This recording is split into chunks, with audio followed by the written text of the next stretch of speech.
ஏங்க பொண்ணு நல்லா அழகா இருக்குல்லங்க. போட்டோல விட நேர்ல பார்க்கறதுக்கு இன்னும் நல்லா அழகா இருக்குன்னு. ஆமா காவேரி, பொண்ணு நல்லா அழகா தான் இருக்கு. உன் அவனுக்கு பிடிச்சிருக்கான்னு கேளு. ஏங்க அவனுக்கு போட்டோவை காட்டும் போதே நல்லா பிடிச்சிக்கிட்டு இப்போ என்னத்த தனியா கேட்க? இருந்தாலும் ஒரு வார்த்தை கேளு. நீ வேற பொண்ணு பிடிச்சிக்கிட்டுனா பூ வேற வச்சுட்டு போலான்னு சொல்லியிருக்கா. அப்புறம் கடைசி நேரத்துல மாத்தக்கூடாது, அதுக்கு தான் சொன்னேன். சரிங்க, அவியிட்ட ஒரு வார்த்தை கேட்போம், அப்புறம் நம்ம கார்கிட்ட கேட்டுக்கலாம். சரி. எங்களுக்கு பொண்ணு நல்லா பிடிச்சிருக்கு. எங்க மவன்கிட்ட மட்டும் ஒரு வார்த்தை கேட்கணும். உங்களுக்கு எப்படி என் மவனை பிடிச்சிருக்கா? இதை வீட்டில் விட்டுட்டு வந்தோம் இல்லை, இதை கூப்பிட்டு வந்தோம்ல, என்ன சொல்லணும்? வெளியில வந்திருக்கோம்னு ஒரு நாகரிகம் இருக்கா? ஏட்டி என்னம்மா என்னட்டி பண்றா? வெளியில வந்திருக்கமே கொஞ்சமாச்சும் உனக்கு நாகரிகம் தெரியுதாட்டி? இத்தனை பேத்துக்கு முன்னாடி ஒரு மாதிரி பண்ணி குடிச்சாலும் குடிச்சுக்கிட்டு இருக்கா சப்பு சப்புன்னு. ஏமா போமா, எனக்கு அப்படி குடிச்சாதான் பிடிக்கும். இங்க வாரு, ஒழுங்கா இருக்க தரந்தா இங்க இரு, இல்லைன்னா எந்திரிச்சு போயிரு வெளியே சொல்லிட்டேன். சும்மா கிடந்து இடையில கிடந்துக்கிட்டு ஏதாச்சும் பண்ணிட்டு கிடந்தா. ஏமா போ, உனக்கு வேற வேலையே இல்லை, ஏன்னா ஏதாச்சும் உர சொல்லிக்கிட்டே இருப்பா. ஏட்டி சொல்லி எதை கேளுட்டி, இப்படி 4 பேத்துக்கு முன்னாடி இதுகிட்ட அசிங்கப்படுத்தாத. ஏட்டி எப்படி திரும்பி உட்காந்துக்கிட்டா பாரு. இவளை பார்த்தா இங்கே வேலை ஆகாது. ஏ காவேரி, என்னங்க? அவகிட்ட என்ன உனக்கு பேச்சு? சின்ன பிள்ளைகிட்ட கிடந்துக்கிட்டு வந்ததுல இருந்து அந்த பிள்ளை சத்தம் போட்டுக்கிட்டே இருக்கியே என்ன? உங்க முகக்காரி என்னமோ காப்பியே காணாதது மாதிரிதான், மாடு கழனி தண்ணி உரியிற மாதிரி சப்பு சப்புன்னு உறிஞ்சிட்டு கிடக்கா. அதை கேட்கறதுக்கு உங்களுக்கு துப்பு இல்ல. வந்துட்டாரு என்ன மிரட்ட. சரி, அவளை விடு. நீ இங்க என்ன விஷயத்துக்காக வந்தியா அதை முத பேசு. மைனியா, சொல்லுங்க. எங்களுக்கு பொண்ணை நல்லா பிடிச்சிருக்குது. உங்களுக்கு என் மவனை பிடிச்சிருக்கா? எங்களுக்கு பையனை பிடிச்சிருக்கிறதுனால தானே பொண்ணு பார்க்கவே வர சொன்னோம். இல்லை உங்களுக்கு பிடிச்சிருக்குது. பிள்ளை வந்ததுலேருந்து மூஞ்சி வளர்னால இருக்கே, அதான் கேட்டேன். ஐயா அதெல்லாம் இல்லை, அவள் சும்மாவே அப்படி தான் இருப்பா. ரொம்ப அமைதியானவா, எங்கே வந்தாலும் இப்படி தான் ரொம்ப அமைதியாக இருப்பா. இப்போ புதுசாக வேற உங்களை பார்த்துருக்காளா, கொஞ்சம் நாள் ஆகும் அவள் உங்ககிட்ட பேசி பழகிறதுக்கு. பேசி பழகிட்டானா கொஞ்சம் கலகலன்னு பேசுவா. அப்படியா? சரி சரி. நானும் பிள்ளை முகம் வாடினால இருக்கவும் பிள்ளைக்கு எதுவும் பிடிக்கலையோ அப்படின்னு நினச்சிட்டேன். ஐயா அதெல்லாம் இல்லை, நான் என்ன சொல்லியனோ அதுதான் என் மவ கேட்பா. அப்படியா மேனியா? ரொம்ப சந்தோஷம். என் மவனும் அப்படிதான், நான் எந்த பிள்ளைய கை காட்டுறேனோ அந்த பிள்ளைய தான் கட்டுவான். உங்கள் மவளோட ஃபோட்டோவை காட்டுனேன், காட்டி இந்த பிள்ளைய பிடிச்சிருக்காமக்கா, எனக்கு பிடிச்சிருக்கு, போய் பொண்ணு பார்ப்போம் அப்படின்னு தான் கேட்டேன். எனக்கு பிடிச்சிருக்குன்னு சொன்ன உடனே அவனுக்கும் பார்த்துட்டு அந்த பிள்ளைய நல்லா பிடிச்சி போச்சு. அதான் அவனும் உங்கள் விருப்பம் தாம்மா என் விருப்பம் அப்படின்னு சொல்லி தான் கூட்டிகிட்டு வந்தான். அப்படியா மேனியா? சரி சரி. அப்போ மேலே என்ன பேசுவோமோ அதை பேசுவோம். எக்க என்னம்மா? ஏங்க இந்த ரூம் ரொம்ப அனலா இருக்கோ? மேலே போய் பேசணுங்கிறிய? மேலே மொட்டை மாடியில் கூட வெயில் தாங்க அடிக்கும். ஐயனா அதை சொல்லலம்மா, பொண்ணுக்கும் பையனுக்கும் பிடிச்சிக்கிட்டுல, இனி கல்யாணத்தை பற்றி என்ன பேசணுமோ அதை பேசுவோம் அப்படின்னு சொன்னேன். அப்படியாக்க, நான் கூட மொட்டை மாடியில் போய் பேச போறீங்களான்னு நினச்சிட்டேன். அதான் இந்த ரூமு சிலு சிலுன்னு தானே இருக்குது, எதுக்கு போய் இப்படி மொட்டை மாடியில் வெயிலில் காய போகிறேன்னு சொல்கிறாவ அப்படின்னு யோசித்தேன். சரிக்கா, நீங்கள் பேசுங்க. மைனியா, எங்களுக்கு பொண்ணை நல்லா பிடிச்சிக்கிட்டு, உங்கள் திருப்திக்காக ஒரு தடவை என் மவன்கிட்டையும் உங்கள் முன்னாடியே கேட்டுடுறேன். இது இந்த காலத்தில் திருத்திக்கிறாது. சரி, எதுக்கு ஒரு வார்த்தை கேட்டுக்கிறது நல்லது தானே. இருங்க, நான் உங்கள் முன்னாடியே கேட்குறேன் பாருங்க. காரு, உனக்கு இந்த பிள்ளைய பிடிச்சிருக்காளே? உங்களுக்கு பிடிச்சா எனக்கும் பிடிச்ச மாதிரிதாம்மா. எப்ப தம்பி, நீ என்ன இந்த காலத்தில் இப்படி இருக்கா? ஏன்கா? உனக்கு அந்த பிள்ளைய பிடிச்சிருக்குங்கிறது நீ சிரிக்கிற சிரிப்பிலேயே தெரியுது. அதை வெளிப்படையாக சொல்ல வேண்டியதானே? அப்புறம் எதுக்கு எங்கள் அம்மாவுக்கு பிடிச்சா எனக்கும் பிடிச்ச மாதிரின்னு சொல்லிட்டு இருக்கா? எனக்கு பிடிச்சிருக்குக்க, இருந்தாலும் எங்க அம்மாக்கும் பிடிச்சிருக்குல, அதனாலதான் அப்படி சொன்னேன். உங்களுக்கு பிடிச்சிருந்தா உங்களுக்கு பிடிச்சிருக்குன்னு சொல்லணும். அதை விட்டுட்டு எங்கள் அம்மாவுக்கு பிடிச்சிருக்கு, ஆட்டுக்குட்டிக்கு பிடிச்சிருக்குன்னா அப்படியே அவிய தலையில் போட்டுருீ எல்லாத்தையும். மைனியா, உங்க முன்னாடியே கேட்டுட்டோம்ல மைனியா, அந்த பிள்ளையும் ஒருக்க கேட்டுருச்சு. என் மவனுக்கு உங்க மவளை நல்லா பிடிச்சிருக்குது. இனி நீங்களும் உங்க மவ கிட்ட ஒரு வார்த்தை கேளுங்க. எம்மா என்ன டீ? எம்மா டீ முடிஞ்சிட்டுமா? அதுக்கு எம்மா இன்னொரு கப்பு டீ வாங்கித்தாமா. ஏடி அதான் இப்போ என்னோட காப்பியும் குடிச்சிருக்கா, உன் காப்பியும் குடிச்சிருக்கா, இதுக்கு மேலே மாட்டி உனக்கு தேவைப்படுது. என்ன நேரத்தில் உனக்கு பெத்தனா தெரியல டீ, இப்படி தீனி மாடா இருக்கா. எம்மா வாங்கி தாமா. ஏட்டி இத்தனை பேர் இருக்கும்போது எப்படி டீ கேட்க முடியும்? கேட்டால் நம்மளை பற்றி என்ன டீ நினைப்பாவ? காப்பிக்கு செத்த குடும்பம்னு நினைக்க மாட்டாவளா? சரி அம்மா, அப்பா காப்பியை கேட்க வேண்டாம், நான் இங்கே இருக்க இந்த பச்சி லட்டு இதெல்லாம் எடுத்து திங்கிட்டா. கடவுளே, இப்படி ஒரு தீனி மாடை பெத்து போட்டிருக்கானே. ஏம்மா ஏமா, நம்ம திங்கிறதுக்கு தானே கொண்டு வந்து வச்சிருக்கு, நம்ம சாப்பிடலன்னா வருத்தப்படுவாம. நான் எடுத்துக்கிடியேன். இங்க பாரு, வந்த இடத்துல மரியாதையா இரு சொல்லிட்டேன். கொஞ்ச நேரத்துக்கு உன் வாயை கட்டுப்படுத்திக்கிட்டு இருட்டி, வீட்டுக்கு போனதுக்கு அப்புறம் என்ன நாள் வாங்கி உன் வாயில போடியே. எம்மா அப்ப பிரியாணி வாங்கி தருவியாம்மா? எம்மா வாங்கி தாரம்மா, கொஞ்ச நேரம் அமைதியா உட்காரு. சரிம்மா. வீட்டுக்கு போனதுக்கப்புறம் பேச்சு மாறக்கூடாது சொல்லிட்டேன். ஏ அம்மா, திங்கிறதுக்காகவே பிறவி எடுத்துருப்பியா டீ? வாங்கி தாரம் டீ, அமைதியாக உட்காரு. ஆ சரி.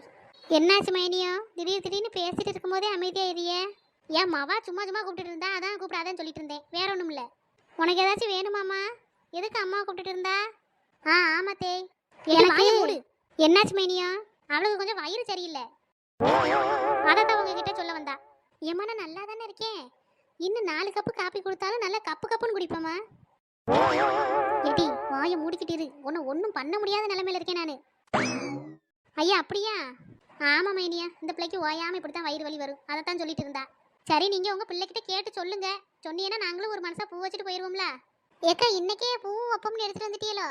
ஆமாக்க, எங்களுக்கு பிள்ளைய நல்லா பிடிச்சிருக்குது, என் பையனுக்கும் பிடிச்சிருக்குன்னு தான் சொன்னான். அதான் சரி பிள்ளைக்கும் பிடிச்சா கையோட பூவை வச்சுட்டு போயிடுவோம், அதுக்கப்புறமா நிச்சயதார்த்தத்துக்கு தேதியை குறித்து நிச்சயதார்த்தம் வச்சுக்கலான்னு பார்த்தோம். சரிக்க. இளவரசி அனுக்கிட்ட ஒரு வார்த்தை கேளுமா? சரி மைனியோ. அனு, உனக்கு மாப்பிள்ளைய பிடிச்சிருக்கா மக்களே? எதுக்கு இப்போ இப்போ அழுதுகிட்டு ஓடியா? ஏற்கனவே சொல்லியாச்சு, இந்த முத்து மாதிரி பையனை தலை முழுகுன்னு.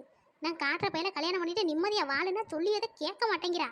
இந்த மாப்பிள்ளை வீட்டுக்காரவியே போகட்டும், அப்புறம் தானே இருக்கு இவளுக்கு. இளவரசி சொல்லுங்க மைனியோ. என்ன இளவரசி இது, பிள்ளை வாட்டுக்கு ஒரு பதிலும் சொல்லாமல் உள்ளே போயிடுச்சு. இங்கே இவியிட்ட என்ன நீ சொல்லுவா? மைனியா, நான் சொல்கிறதா மைனியா என் மாவா கேட்பா, அதனால் ஒன்றும் பிரச்சனை இல்லை, என் மாவளுக்கு பிடிச்சிருக்குன்னே சொல்லுவோம். இல்லை இளவரசி, எனக்கு என்னமோ அந்த பிள்ளையை பார்த்தா பிடிச்சிருக்கிறது மாதிரி தெரியல, ஒரு மாதிரி அழுதுட்டு போனாப்புல போச்சு. எதுக்கு ஒரு வார்த்தைக்கு கேட்டுக்கம்மா, அதான் நல்லது. இது ஒன்றும் லேசில் முடியக்கூடிய காரியம் இல்லை, ஒரு வட்டம் கட்டி வச்சுட்டு அந்த பிள்ளை காலம் முழுக்க அந்த பைய கூட தான் இருக்கணும், அதனால தான் சொல்கிறேன், யோசிச்சுட்டு எதுவாக இருந்தாலும் பண்ணு. இல்லை மைனியா, எனக்கு என்னமோ என் அவளுக்கு பிடிச்சிருக்குன்னு தான் தோணுது. அவள் யாரை பார்த்தாலும் படக்குன்னு பேசிக்கிட மாட்டான், உங்களுக்கு தான் தெரியும்ல. அதான் திடீர்னு இத்தனை பேர்த்த பார்த்த உடனே ஒரு மாதிரியாக இருக்கா, வேற ஒன்றும் இல்லை. இப்போ இவகிட்ட பூ வைக்க வேணாம், இன்னொரு நாள் வச்சுக்கலான்னு வேணால் சொல்லுவோம், சொல்லிவிட்டு ஏன் அவளுக்கு பிடிச்சிருக்கு அப்படின்னு சொல்லிடுவோம். பிடிச்சிருக்குன்னா சொல்ல வேணாம் இளவரசி, என் அவகிட்ட அப்புறமா கேட்டுட்டு சொல்லியே, பூவை இன்னொரு நாள் வச்சுக்கிடலாம், எங்களுக்கு பையனை நல்லா பிடிச்சிருக்கு அப்படின்னு மட்டும் சொல்லி அனுப்பு. நீ பிள்ளைக்கு பிடிச்சிருக்குன்னு சொல்லிட்டா அப்புறம் அவியலும் மனசில் ஆசையை வளர்த்துக்குவாவ, இதை போல் திடீர்னு பிடிக்கலன்னு சொல்லிட்டா என்ன பண்ணுவா? நான் தான் சொல்லியம்ல மைனியா, என் மாவா நான் சொல்லி அதை தான் கேட்பா, அப்படியெல்லாம் யாரையும் பிடிக்கலன்னு அவள் படக்குன்னு சொல்ல மாட்டா. இல்லை இளவரசி, அவள் சொல்லியது சரிதானே, எதுக்கும் ஒரு தடவை உன் மவகிட்ட கேளேன். இல்லைக்க, என் மவ நான் சொன்னால் கேட்பா, பூவை மட்டும் இன்னொரு நாள் வச்சுக்கலாம் அப்படின்னு சொல்லிடுவோம். சரிம்மா, அதுக்கு மேலே உன் விருப்பம். என் மருமவ என்ன சொன்னா? பிள்ளை திடீர்னு உள்ளே ஓடி போயிடுச்சே. அவள் கொஞ்சம் கூச்ச சுபாவம், அவளும் உங்கள் மவை மாதிரி தான், உங்களுக்கு பிடிச்சா எனக்கும் பிடிச்ச மாதிரி தாம்மா அப்படின்னு சொல்லிட்டு போயிருக்கா. அப்படியா? ரொம்ப சந்தோஷம். சரி, அப்போ கையோட பூ வச்சிருவோமா? உனக்கும் என்ன பிடிச்சிருக்கு அப்படி தானே?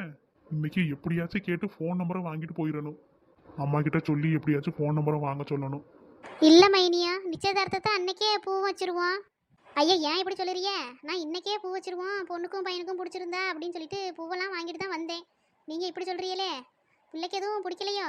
ஐயா அப்படியெல்லாம் இல்லை, நான் சரி நிச்சயதார்த்தத்தை அன்னைக்கு வச்சுக்கலாமே அப்படின்னு பார்க்குறேன். இங்கே நம்ம மட்டும்தானே இருக்கோம், எங்கள் சொந்தக்காரவியெல்லாம் கொஞ்சம் கோச்சுக்குவாவ, அவியலுக்கு முன்னாடி தான் முடிவு பண்ணணும் அந்த மாதிரி நினப்பாவ, அதனால தான். இல்லைன்னா இங்கே வச்சே பூ வச்சிடலான்னு தான் நானும் சொல்லுவேன். அவியெல்லாம் பெரியவே இல்லாமல் நீயா பூ வச்சு முடிவு பண்ணிட்டியா அப்படின்னு கேட்பாவ, அதனால தான். சரி, நீங்கள் சொல்கிறதும் சரிதான். சரி, பிள்ளைய ஒரு வார்த்தை கூப்பிடுங்களேன், போகும்போது சொல்லிட்டாச்சு போகிறோம். சரி மைனியா, இருங்க நான் போய் கூப்பிட்டு வரேன். அனு, சரிம்மா, அப்போ நாங்கள் வரட்டுமா? இல்லை காரு, நீயும் சொல்லல. நாங்கள் போயிட்டு வரோம். என்ன ஓடிட்டா? வெக்கப்படியா போல இருக்கு. சரியான கிறுக்கு கும்பல், அந்த பிள்ளைய பார்த்தா அழுதுகிட்டு போகிற மாதிரி தான் இருக்குது, அந்த பிள்ளைய போய் வெக்கப்பட்டுக்கிட்டு போகுதுன்னு சொல்லுது இந்த பொம்பளை. இந்த வீட்டில் போய் எப்படி அணு குப்பை கொட்ட போகிறான்னு தெரியலையே, அவளுக்கு பிடிக்கலைன்னா இந்த கல்யாணத்தை நிப்பாட்டிடணும். சரி மைனியா, அப்போ நாங்களும் கிளம்புறோம். இருங்க, சாப்பிட்டுட்டு எடுத்துகிட்டு போகலாம். இல்லை மைனியா இருக்கட்டும், இன்னொரு நாள் சாப்பிடியோம், வீட்டில் சாப்பாடெல்லாம் செஞ்சு வச்சுட்டு தான் வந்தோம் பார்த்துக்கோங்க, அதனால ஒன்றும் பிரச்சனை இல்லை. அப்படியா? இருந்தாலும் ஒரு வாய் சாப்பிட்டு போகலாம்ல? இல்லை மைனியா இருக்கட்டும், இன்னொரு நாள் சாப்பிடியோம். என்ன டீ, நீ வச்ச அந்த கன்றாவியான குழம்பு திங்கிறதுக்கு இங்கே நல்லா சாப்பிட்டு போகலாம்லம்மா? ஏமா வேண்டான்னு சொல்லியா? இங்கே பாரு, செவிட்டு அடிச்சு பேத்துருவேன். ஏம் டீ, நான் வைக்கிற குழம்புக்கு என்ன நல்லா தட்டு தட்டாக தானே போட்டு திங்கிறா, அப்புறம் என்ன? நீ வைக்கிறத விட இங்கே நல்லா வைப்பாவன்னு நினைக்கிறேம்மா. ஏன்னா காப்பியே அருமையாக இருந்துச்சு, அதனால தான் நான் 2 டம்ளர் குடிச்சிட்டு 3வது டம்ளர் கேட்டேன், நீ தான் வாங்கக்கூடாதுன்ட்டா. இங்கே சாப்பிட்டு போவோம்மா. ஏட்டி, நான் தான் உனக்கு பிரியாணி வாங்கி தரேன்னு சொன்னோம்ல டீ, போகிற வழியில் வாங்கி கொண்டு வந்து உன் வாயில் கொட்டிங்க. கொஞ்ச நேரத்துக்கு அமைதியாக இருட்டி. ஓ, பிரியாணி வேற சாப்பிடணுமோ? சரிம்மா, அதெல்லாம் ஒன்றும் பிரச்சனை கிடையாது. நான் இங்கே சாப்பிட்டுட்டு போகிற வழியில் பிரியாணி வாங்கிட்டு போவோம். ஒரு மணி நேரம் சென்று அதையும் சாப்பிட்டுக்கிட்டியே.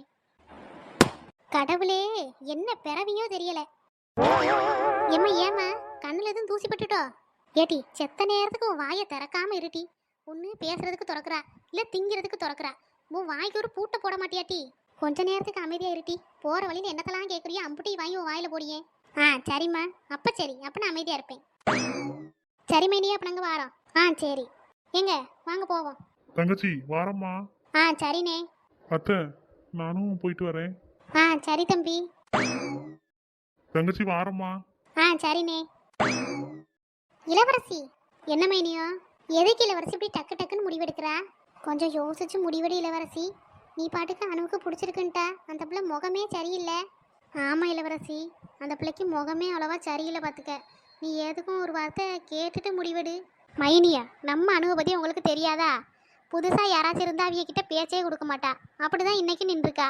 ஏன் அவ முன்னாடியே சொல்லிட்டா, ஏம்மா உனக்கு பிடிச்சிருந்தா எனக்கு பிடிச்ச மாதிரி நீ யாரை சொல்கிறியோ அவியலை தாம்மா நான் கட்டிக்குவேன் அப்படின்னு சொல்லியிருக்கா. அதனால அவளை வச்செல்லாம் ஒன்றும் பிரச்சனை இல்லை. புதுசாக ஆளுகளுக்கு முன்னாடி கொண்டு வந்து நிப்பாட்டவும் அவள் அப்படி இருந்திருப்பாளா இருக்கும், வேற ஒன்றும் இருக்காது.